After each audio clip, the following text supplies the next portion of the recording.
right. Welcome to my luxury townhome here in Austin, Texas. Today is Wednesday, the 22nd of May. The 22nd of May. And it's about 8:44 in the morning. And we've got some breaking news for you on James Casbolt. We've come to find out that a lot of people like to keep abreast of this information, and it just so happens through some wild coincidence or things I don't understand, I am given some information about this person from time to time. First thing I'd like to do is make a disclaimer and tell you I am not a mouthpiece for MI5, I think. Anyway, I got a message from the lovely Christine Joanna Hart just yesterday, I think, advising me that James Casbolt, otherwise known as Michael Prince, or as some people call him, Commander Casbolt, will be released from prison on July 23rd, I believe is what she said. And she recommended that I release that information in a fast blast. Okay. And she said that James Casbolt had written MI5 a letter and that they had written him back, and that James has sent this letter to Miles Johnston. Okay. And so Christine said it would be okay if I went ahead and told you all this, and she said it was okay with Miles. I touched base with Miles and asked him if that was all right, if that was correct. And here's what he said. Yes, it's about his 111 classification. Since James is sticking with John Irwin, I am keeping a wide berth. Anything else is not for social media. I have no idea if James sent a letter to MI5, only that MI5 sent a letter to him. Okay, there you have it, right from the lion's mouth. MI5 sent a letter to James Casbolt. We're not privy to the information of that letter, even though it's a 111 classification. What that is, I have no idea. But these are from sources, as you can see, that are as close to James Casbolt as you're going to get. I mean, this information is close and as true as you're going to get anywhere. I'll tell you that right now. Okay, why it's being delivered to you from a man from Austin, Texas, I don't know. I don't know. I have published several letters from James Casbolt that did not come to me from these people I just mentioned. They came to me from actually two different sources. The last one was Seven. That's the name she goes by, a young lady in Germany. And the first letter came from someone that I've agreed not to say who it was from. And these are letters that I posted, and I showed you not really the artwork, but the handwriting on them and one of James's poems and everything like that. So, interestingly enough, over the last 6 months or so, I've kind of been the go-to guy for information on the latest breaking news with James Casbolt. And although it has been sparse, it's been the only news that's come out, and it's all come through me. And so here I am delivering to you what I know now. Right? Okay, that's it, man. It's a beautiful day here in Austin, Texas. I'm sitting here on my Harley Davidson. It's a 95 Dyna Wide Glide. I turn it on for you, but it'll probably blow up the diaphragm of the microphone, my field microphone. I ain't gonna do that, huh? Hell no, I ain't gonna do that. You got me effed up, all right? Okay, y'all stay cool. Later. Thank you. Don't do what I do.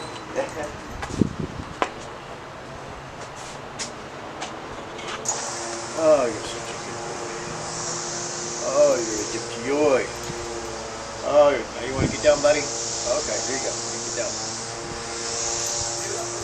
All right. It's such a nice day. We decided to do the background information that I was going to give you inside. We're going to go ahead and do it out here. The noise from the people mowing the lawns, I think that has gone away. and we're getting some decent lighting out here. I just reviewed some of the footage we took.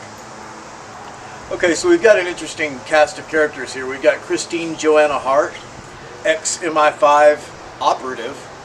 I don't think she was an agent, but she was an operative for them back in the day, and working for a television news station. She has an interesting story that she's written about in a biography. So interesting, in fact, that someone stole that biography and changed the names and turned it into their own biography, and that's absolutely true. So hopefully she gets some justice on that.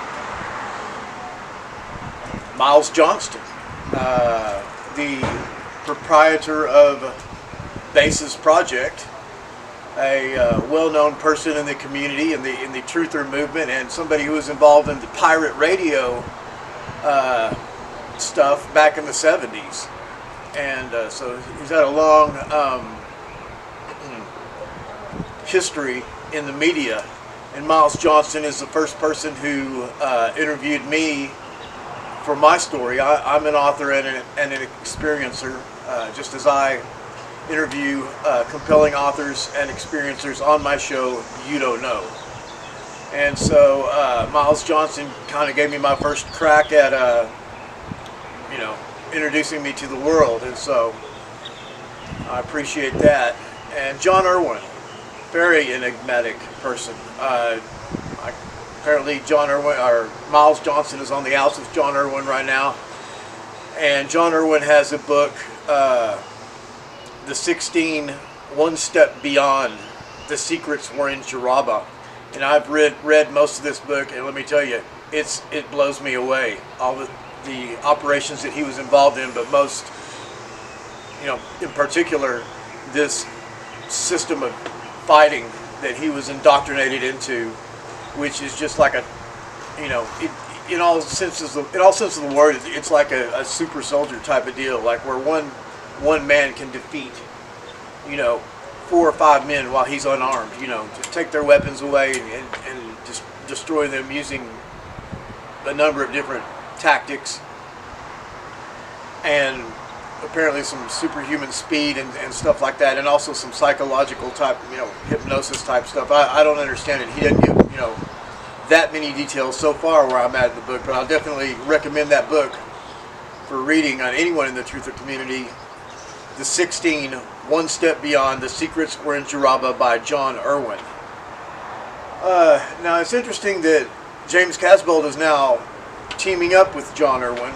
There's been a lot has been said. There's a lot of people have been waiting for James Casbolt's release, and there's some people in a very select, I'm not going to say news thread, but it's like a Facebook, it's not a group, but it's one of these message threads that you get on to, just like what you start with your friends, but these kind of ones go on for like years at a time.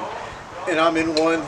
It's kind of mysterious. It's got some very mysterious people in it. Let me tell you, when I first joined this thread, this conversation, well over a year ago, I was the only person in it that did not know either James Casbolt or Max Spears personally. So it's very, very bizarre. Some people kind of in the, definitely high up in the truther movement. Some of them you have heard of, and some of them, and most of them you have not. Okay, but they're all people that are very much in the know, and most of them are survivors of these programs that we hear about, these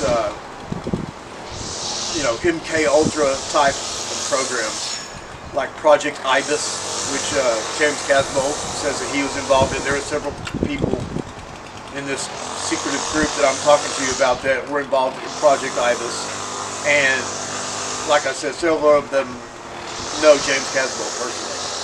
And now the group has changed over the last year. This is just when I very first got into it. It's got some new people in it now, but I'm talking about a group of a handful of people, about 21 people. And I can't tell you who's running it because she asked me not to. But this is someone who's fairly well known in the truther community. So anyway, James Casbolt hooking up with John Irwin, I find that a little bit strange because John Irwin has personally told me that James Casbolt is full of shit, that he is not a super soldier, that that all of these things are just, flights of fancy for his imagination. Okay? That he's just imagining all this stuff being a hitman and assassin, and being in these underground tunnels and everything like that. Well, I do find that strange that James Casbolt is hooking up with John Irwin, seeing that John Irwin is refuting his story. James has written a book about all this and everything, so it's interesting to see how all that will turn out. Now, in my opinion of James Casbolt, if he's telling the truth, I don't know. Does he know what the truth is? I don't know. I think there's something, he's definitely been through some programming. I definitely think that. And I have no trouble in believing that he's a killer. It takes one to know one, you know what I mean? I think there's some validity to that. One thing that in my mind adds validity to James Casbolt's story, or at least adds to the weirdness of it, is his involvement with Haley Meyer, one of the most beautiful women in the world, who he was married to, who he had a child with, and is the reason for his foolish actions. What got him put in prison was putting illicit pornography or something like this on the internet, or trying to not embezzle money, but blackmail Haley's family is what we're told. Now, one of the most interesting aspects about this is Haley's father, Hank Meyer, is one of the richest men in North America. One of the richest, billionaire. Okay, he's also the head or the CEO of the Ford Foundation, which is a non-profit foundation dedicated to President Ford, our dead president. So this guy is a player on the world scene for real. And his daughter, Haley, became engaged to James Casbolt and had a baby with James Casbolt after James Casbolt had already become famous for going around telling everyone that he was a super soldier and doing all this crazy shit. That's weird. There's by no stretch of the imagination, the Meyer family is in these elite circles that so many in the truther community suspect of all this wrongdoing and stuff like that, and we can certainly see that in some cases this is true. But why in the hell he would allow his daughter to marry someone like James Casbolt, much less have a child with him, it boggles the imagination. And the only rational explanation is the one that James Casbolt puts forward, is that they were somehow marrying two bloodlines to have this child, to try to have a special child. Oh well, they're starting the weed eaters over here, so we're going to go ahead and end it right there. But let me tell you, this story is very interesting, and it keeps developing. And of course, I find it very curious to not just somehow be put in there, interjected into it somehow. I'm not part of this story, but I'm revealing it to you right now from credible sources as close to you're going to get to James Casbolt at this time before July 23rd, 2 months from now, when he is released from prison. It's something to think about. Y'all have a blessed day. Thank you.